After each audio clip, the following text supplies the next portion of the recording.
A young woman in a bright red coat stood at the edge of the winter forest, snow drifting around her as her loyal German shepherd pressed close, ears alert, sensing more than the cold.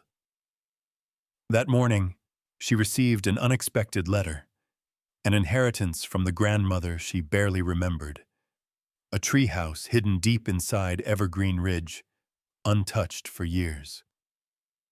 When Emily and her dog stepped beneath the towering pines, Ranger suddenly froze.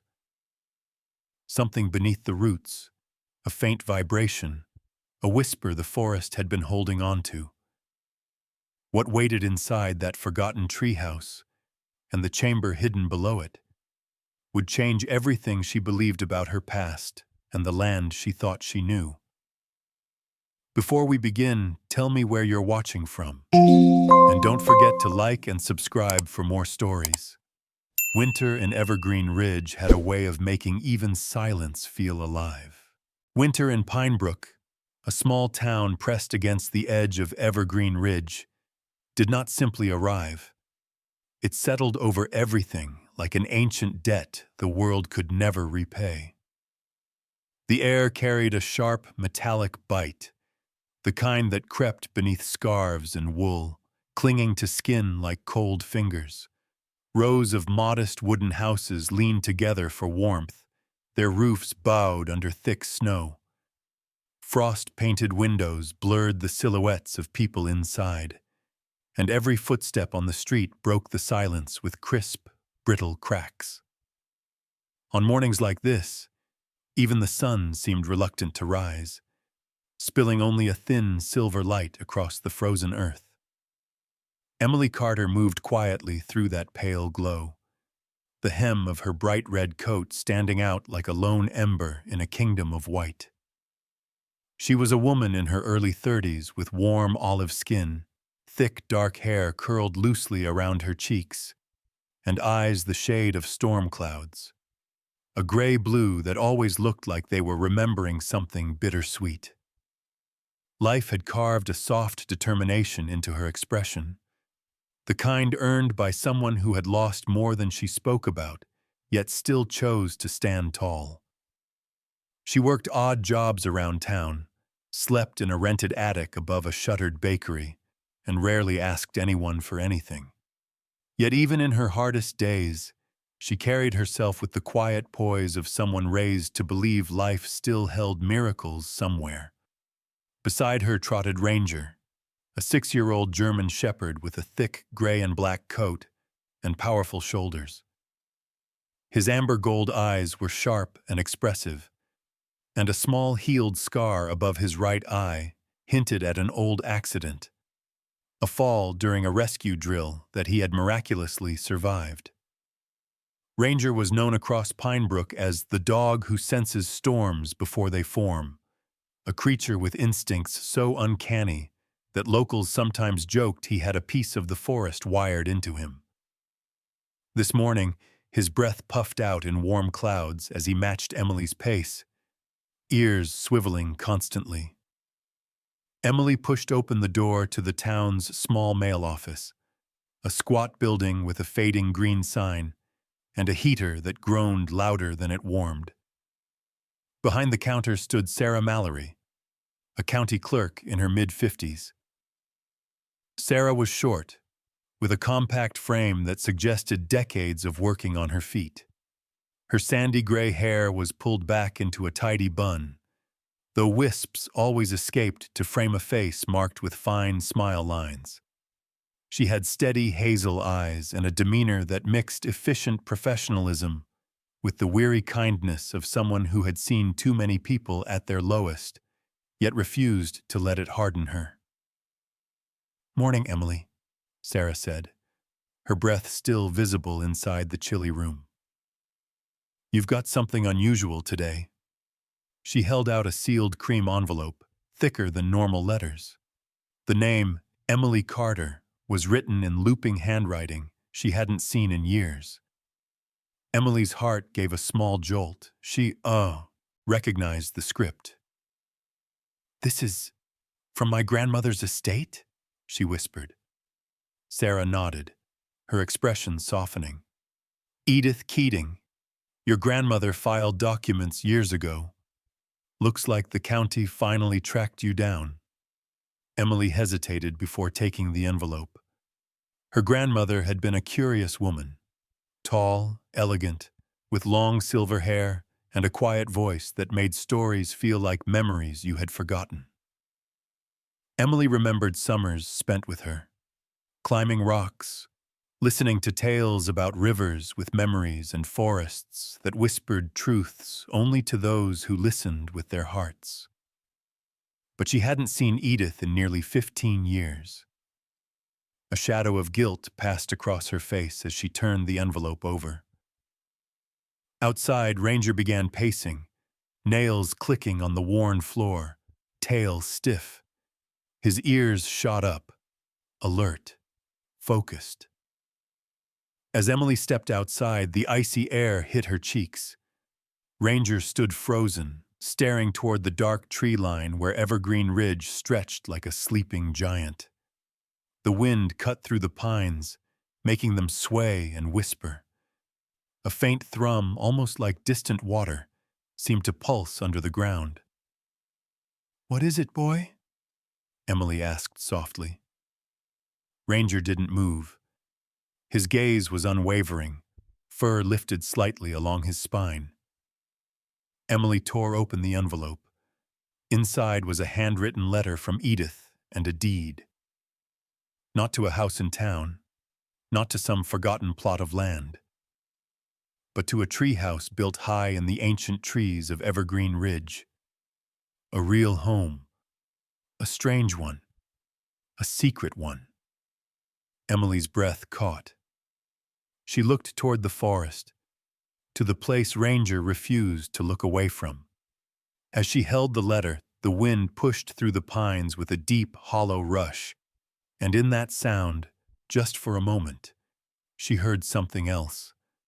A faint, distant whisper, like water running under soil, like roots humming to each other, like the forest remembering her name.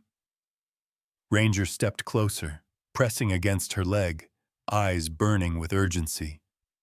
Emily tightened her grip on the letter, heart pounding. The forest felt alive, calling, waiting, and in the quiet between breaths, she realized she was hearing something no ordinary person foot would ever notice. Something buried deep beneath the trees, whispering for her to return. Evergreen Ridge loomed in front of Emily like a cathedral carved by time itself, its towering pines rising into the steel-gray sky. The deeper she walked into the forest, the more the world of Pinebrook felt like a fading dream behind her. Snow muffled every footstep, turning the path into a pale ribbon stretching between ancient trunks. The cold here carried a different weight, older, denser, as if the forest kept its own memories tucked between the roots. Ranger trotted ahead with focused purpose, his breath misting in sharp bursts, his thick coat dusted with falling flakes. His gait was steady but alert, muscles tense under his fur, ears swiveling toward every shift in the wind. Emily followed close behind, her red coat glowing against the monochrome wilderness. At times, she placed her gloved hand against the trees as she passed, feeling the rough bark beneath her palm, grounding herself against the rising mixture of nerves and anticipation. After an hour of steady hiking, the forest parted just enough to reveal something extraordinary. A colossal tree, a titan among its kind, rose from the snow-heavy earth, its trunk so massive that 3 adults linking arms would barely span its width. Its bark spiraled upward in elegant ridges, coated in pale green lichen that shimmered subtly beneath the weak winter sun. Emily stopped, breath catching.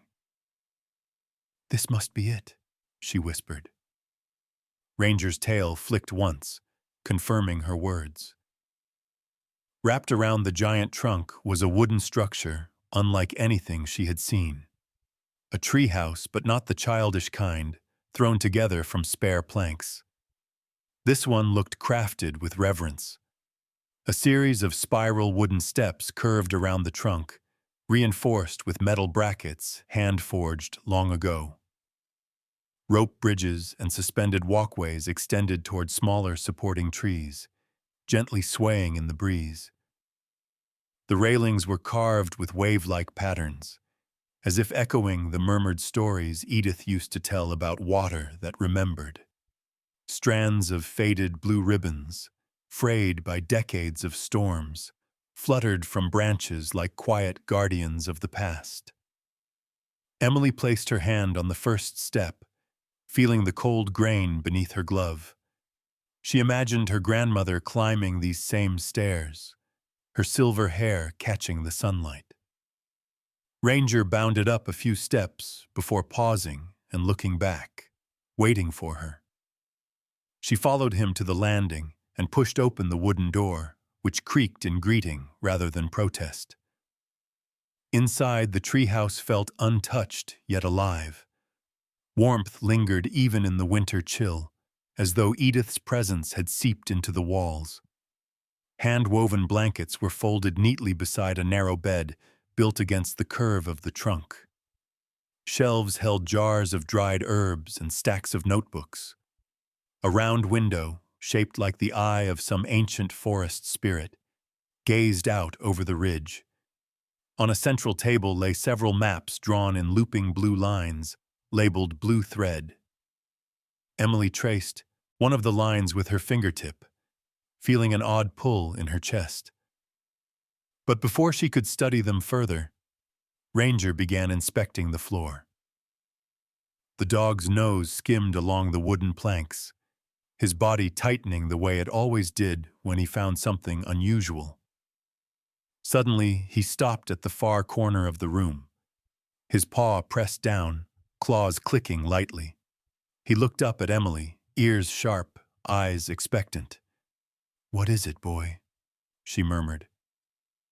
Kneeling down, she noticed a thin seam running across the plank Ranger had indicated, a seam too precise to be natural.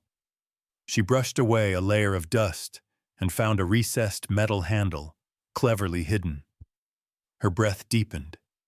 She pulled. A square section of the floor lifted smoothly, revealing a ladder descending into a dim hollow inside the massive roots of the tree. A cool burst of earthy air rose from below, smelling of damp soil and old metal.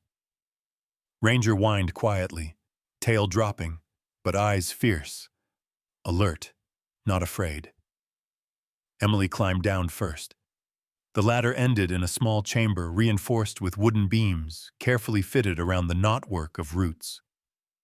Strange contraptions sat on tables, rusted dials, recording devices, thick cables trailing across the dirt floor. The centerpiece was a device Emily recognized only from books, a hydrophone, old but intact, its wires feeding into a metal-cased audio receiver. Maps covered the walls, drawn by Edith's unmistakable hand, veins of blue ink weaving through the mountain like arteries. Emily picked up a small, leather-bound notebook resting beside the hydrophone. Inside, Edith's looping handwriting carried a quiet authority. "If you can still hear the blue thread, my dear girl, then you have come to the right place." Her throat tightened. Ranger lay at her feet, head resting on his paws, as if he understood the gravity of the moment. Emily set the hydrophone's headphones onto her ears. The receiver crackled. Then a sound emerged from the depths, like water, but strained, pulsing unevenly, as if something deep underground was gasping for breath. At that exact moment, Ranger's head snapped up. Outside the treehouse, through layers of wood and roots, Emily heard it too. The faint rumble of an engine moving somewhere in the forest where no road should be. By the time Emily reached Pinebrook again, the winter sun had barely begun its sluggish climb across the sky. The streets were still coated in thin frost, and people moved cautiously on the sidewalks, bundled in heavy coats, their breath puffing out like ghosts in the frozen air. Emily's red coat cut through the monotone morning like a streak of fire. Ranger walking close at her side with alert purpose. His fur bristled occasionally, not from cold, but from restless energy, as if the strange engine sound from the forest still echoed somewhere inside him. Emily knew she couldn't face the mystery of the blue thread alone. She needed knowledge, history, and answers locked far beyond her understanding. So she headed toward the only place where those answers might live, the Pine Brook Public Library. The library was a squat brick building with ivy stripped bare for winter, its windows fogged from the warmth inside. As she pushed the door open, a comforting wave of air au saison hit her face, scented faintly with paper and dust. Behind the central desk sat Agnes Pell, the longtime town librarian. Agnes was in her early 60s, tall and wiry, with silver-white hair wound into a careful bun that didn't match the fierce intelligence burning behind her pale blue eyes. She wore a knitted cardigan the color of wet stone and had the quiet confidence of someone who had spent her life guarding stories and truths. When she spotted Emily and Ranger, her eyebrows lifted. "Back again, dear?" And with that determined look I only see on people carrying heavy questions. Emily offered a faint smile. "I need help, and I think my grandmother left me more than just a treehouse." Agnes stood, motioning her closer. "Then come along. If anyone can untangle Edith Keating's mysteries, it's probably you, and perhaps a little bit me." She led Emily down a hallway toward the archives room, where the lights were dimmer and the shelves packed tighter. A tall man with a stooped posture stood hunched over a large map table, scrutinizing geological diagrams with a magnifying lens. This was Dr. Cohen Mercer, a veteran geologist in his late 60s. Mercer had a long, angular face, framed by a beard peppered with white and gray.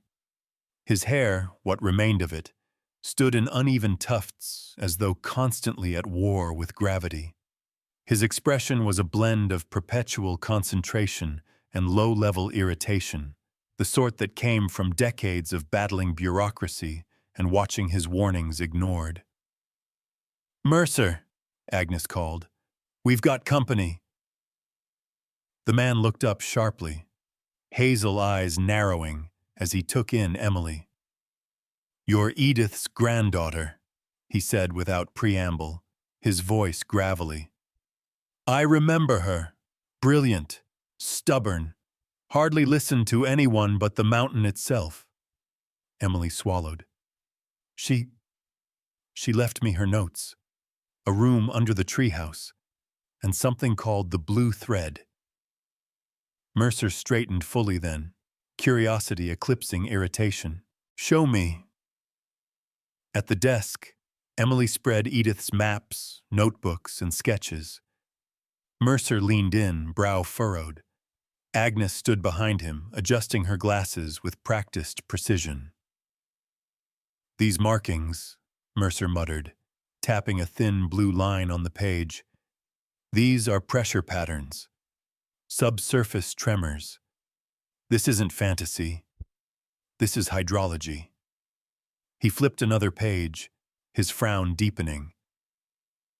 "Water clarity decline. Pressure dips. Sediment distortion. Your grandmother tracked this for years.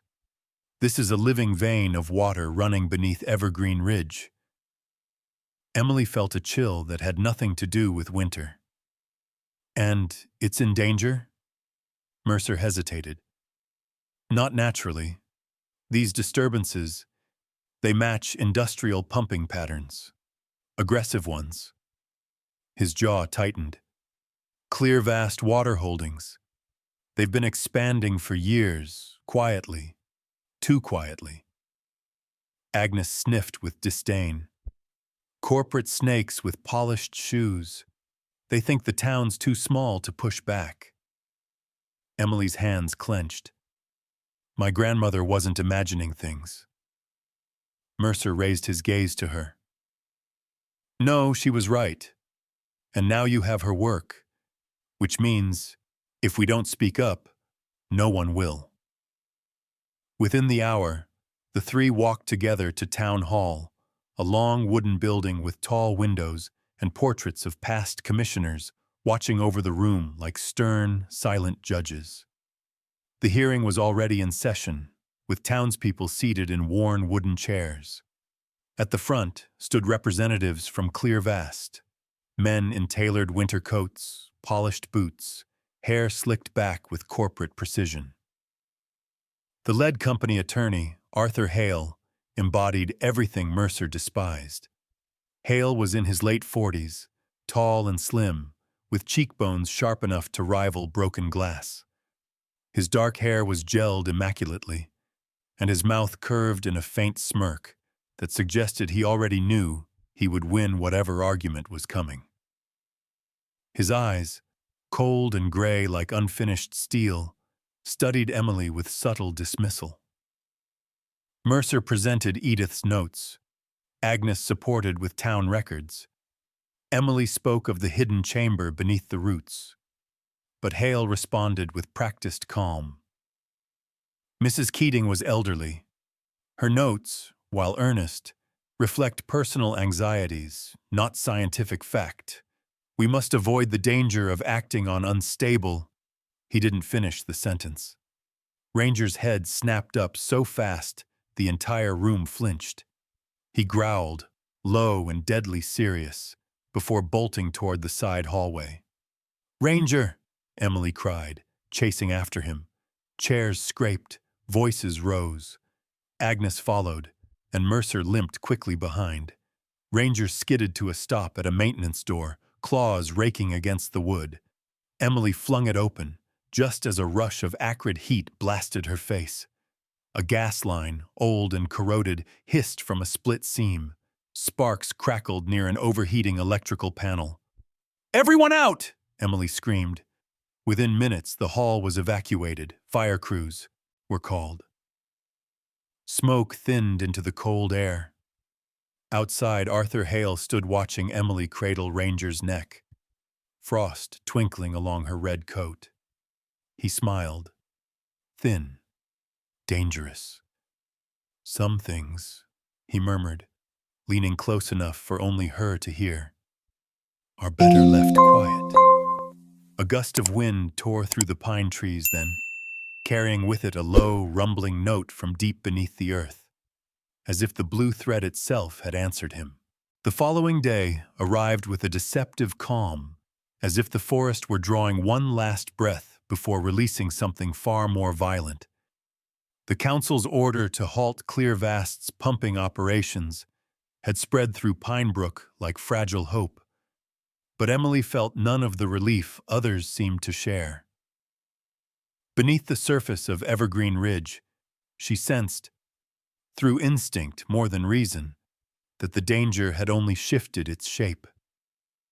The air tasted different, metallic and tense, the way it does when lightning is gathering unseen behind the clouds.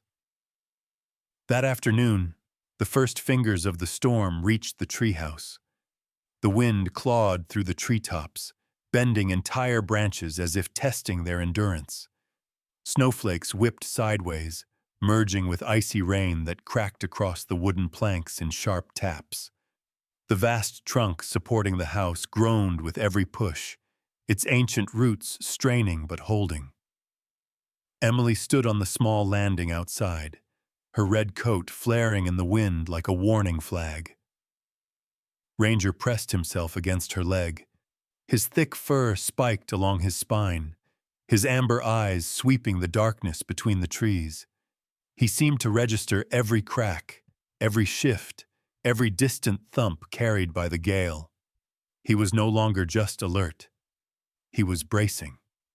The storm broke fully as evening fell, slamming into the ridge with a fury that made the entire canopy shudder. Emily had just stepped inside, securing the latch, when heavy footsteps pounded up the twisting staircase. She spun, surprised, but Ranger was already moving toward the door, ears stiff, tail curled tight. Dr. Cohen Mercer stumbled in, drenched from head to toe. He shook like a dog as he stripped off his hat, sending droplets scattering across the wooden floor. "Good Lord," he muttered, wiping his round glasses with trembling fingers. "That storm's carving its own highway up the mountain." Mercer looked older today, his face deeply lined, his once steady shoulders sagging under the weight of urgency. Yet his hazel eyes burned with that fierce, relentless intelligence that never dulled. He held a thick, waterproof pouch under his arm, tucked close to his chest as if it were an infant. "Someone left this at my cabin door," he said, handing it to Emily. Inside were drilling maps, extraction logs, pressure diagrams, documents far too detailed to be public. Emily spread the pages across the table, and Mercer leaned over them. "Look at these angles," he said, voice tight. "They drilled well beyond the legal boundary. See here and here? Straight into the fragile zone your grandmother marked decades ago." Emily felt her stomach tighten. "They knew." Mercer nodded grimly. "And they kept going." Ranger's growl cut through the room. It began low, a vibration along the floorboards. His ear sears snapped forward, nose lifted toward the storm-lashed window. Emily froze, listening. All she heard at first was the relentless roar of the wind. Then, so faint it could have been imagined, a distant cry. High, choked, desperate. Mercer's head jerked up. "Did you hear?" Ranger bolted for the door. Emily and Mercer exchanged no words. They simply moved. Emily grabbed her headlamp. Mercer snatched his walking stick, and they followed Ranger down the slick, spiraling steps. The world outside was chaos. Snow whipped against their faces, slicing through the air like shards of glass. The darkness was nearly total, lit only by Emily's trembling beam of light. Ranger surged ahead, his body low to the ground, carving a path through the accumulating drifts. The cry came again, closer this time, human, terrified. They crested a ridge and the storm shifted just enough to reveal a brutal scene. A clear vast transport truck lodged halfway down a collapsed slope, its front buried under landslide debris. The cargo lights flickered weakly, struggling against the blizzard. 3 workers stood outside, illuminated by Emily's headlamp. Young men, faces pale beneath smears of dirt and fear. One of them waved frantically. "The driver!" he shouted over the wind. "He's trapped inside!" Emily didn't hesitate. She slid down the slope, boots skidding across icy mud. Mercer followed more cautiously, leaning heavily on his stick. Ranger circled the wreckage, barking in sharp intervals, his instincts switching into a mode Emily had seen only once before, during a forest search and rescue drill years ago. The truck's metal frame was twisted, a section of it crushed inward by the weight of dislodged earth. Through the shattered side window, Emily saw the driver, a man in his late 30s with dark skin, a compact muscular build, and tightly cropped hair. Blood streaked down his forehead. His eyes were half open, glassy with shock.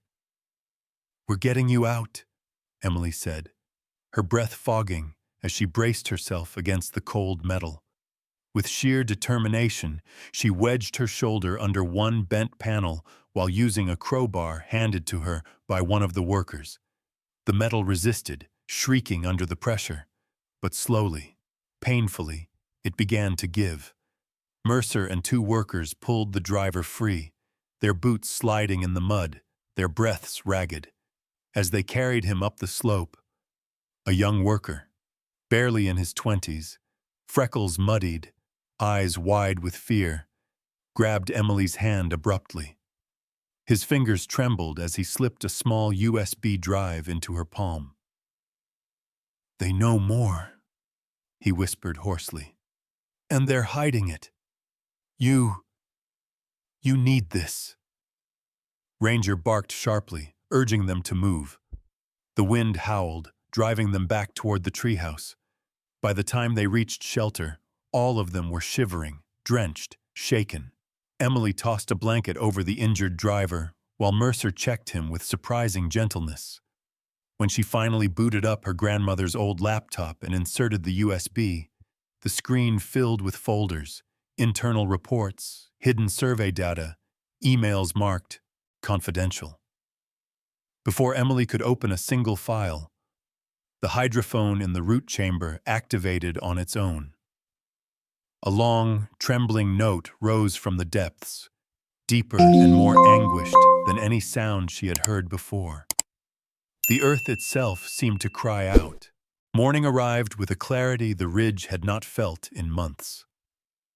The storm had passed, leaving the forest washed clean and glittering beneath a pale winter sun. Snow clung to branches like powdered glass, and the air carried a crisp stillness, as if Evergreen Ridge itself were pausing to breathe. Emily stood at the railing of the treehouse, wrapped in her red coat, watching faint fog rise from the roots below.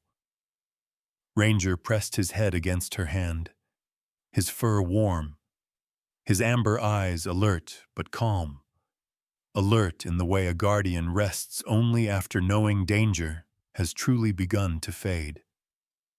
Inside, Mercer hunched over her grandmother's old table, surveying the USB files again. His lined face looked more tired than usual, but there was a spark in his hazel eyes, a fuel that came only to men who had spent a lifetime fighting to be heard and finally saw truth rising.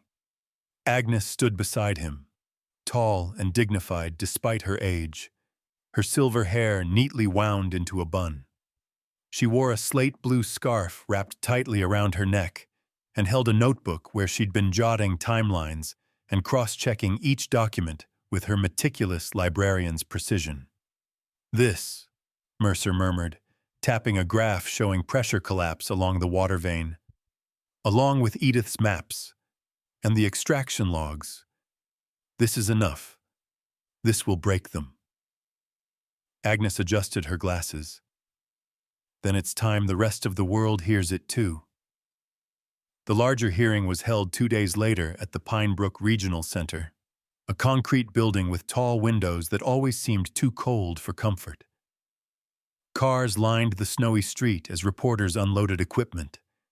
State officials stood in thick parkas, their badges clipped to lapels. Microphones waited like sharp metal flowers in front of the podium. Emily walked in wearing her signature red coat, a flare of color against a world built of gray and white. Her dark hair curled around her cheeks from the cold, but her eyes were steady. Ranger walked beside her, calm but vigilant, his paws clicking softly on the polished floor. Mercer, in his old brown coat and woolen cap, carried the folders, years of Edith's work, the USB files, hand-drawn maps, and the testimonies of Clearvast workers shaken from the storm. Agnes followed with professional composure, clutching binders labeled meticulously in her firm handwriting. Clearvast's representatives arrived moments later. Arthur Hale was at the front, tall, immaculate, his hair slicked back in a dark wave, cheekbones sharp enough to reflect light. Today he had dropped the polite smirk. Instead, his gray eyes held the restless flicker of a man who finally realized he was no longer in control of the narrative. The hearing began. Emily spoke first, of the blue thread, of the hydrophone, of her grandmother's unwavering belief that the forest was not just landscape, but a living thing. Mercer followed, his gravelly voice shifting between scientific precision and barely contained, frustration built from years of warnings ignored. He pointed to the boundary-violating wells, the illegal drilling angles, and the unmistakable signs of structural collapse. Agnes presented the town's historical water records, linking each anomaly to Clearvast's expansions. Then came the workers' testimonies. 3 young men standing nervously before the hall. Their clothes were simple: flannel shirts, worn jackets, steel-toed boots, still bearing scuffs from the blizzard. The youngest, the freckled worker who had slipped Emily the USB, spoke with a tremor in his voice. "We told them the earth was shifting. We told them the pressure was wrong. They said numbers matter more than noise." He swallowed. But it wasn't noise. When Mercer finally displayed the USB's internal reports, a collective murmur rose across the hall. Clearvast's own engineers had predicted collapse zones, documented risks, and signed off anyway. For profit, for speed, for a deadline set far away in an office that would never see these mountains. Arthur Hale stood still as the evidence spread like wildfire. His jaw tightened, but the icy confidence was gone. Within hours, the ruling came. Complete shutdown of illegal wells, mandatory restoration of the water table, fines, audits, and public oversight. And as Agnes proposed with quiet emotion, the creation of the Edith Carter Water Conservancy, an area designated to protect the blue thread and educate future generations. Weeks passed. Winter softened. The treehouse transformed, not into a residence alone, but into an observatory of life. Craftsmen reinforced the beams, strengthened the walkways, and restored the hydrophone chamber under the roots. Children from the town climbed the wooden steps with wide eyes, running their hands along the spiraling carvings. Their laughter filled the branches as Mercer explained water currents. Agnes told stories of old Pine Brook, and Emily demonstrated the hydrophone's gentle hum. The blue thread sang clearer now, steady, rhythmic, alive. One quiet afternoon, after visitors left, Emily sat on the treehouse landing with a cup of hot cocoa warming her hands. Ranger rested his head on her thigh, tail thumping once at the calm. The forest whispered, but no longer in warning, in greeting. The roots vibrated faintly under her feet, and the hydrophone inside played a soft, melodic pulse like a heartbeat restored. Emily closed her eyes. She could almost hear her grandmother's voice in the echo. "You heard it, my brave girl. You finally heard it." As twilight dipped between the branches, Emily leaned her forehead gently against Ranger's, her breath mingling with his. Through the leaves, she saw Pine Brook glowing faintly in the distance, a place no longer broken from its forest, but bound to it again. In that moment, she understood. She was no longer lost. The woman in red had found her home, woven in roots, water, memory, and the quiet loyalty of a dog who never stopped, listening. In the end, Emily learned something her grandmother had known all along. Miracles rarely arrive with thunder or blinding light. Most come quietly, like the pulse beneath the forest roots, or the loyal heartbeat of a dog who refuses to give up. Some miracles come from within us, and others are whispered by God Himself, guiding our steps when we feel most lost. Perhaps that is the true meaning of the blue thread, a reminder that God weaves through every moment of our lives, even the broken ones, holding us gently when we cannot hold ourselves. And just like Emily in her red coat, All of us are invited to listen a little deeper, trust a little more, and believe that no one is too far gone for grace to reach. If this story touched your heart, I invite you to share it with someone who may need hope today. Tell us in the comments where you're watching from and which part of Emily's journey stayed with you. And if you believe in quiet miracles, loyal dogs, and the goodness God still places in this world, please subscribe for more stories. May the Lord bless you, keep you safe, guide your path, and fill your days with the small, gentle miracles you didn't even know you were waiting for. Amen.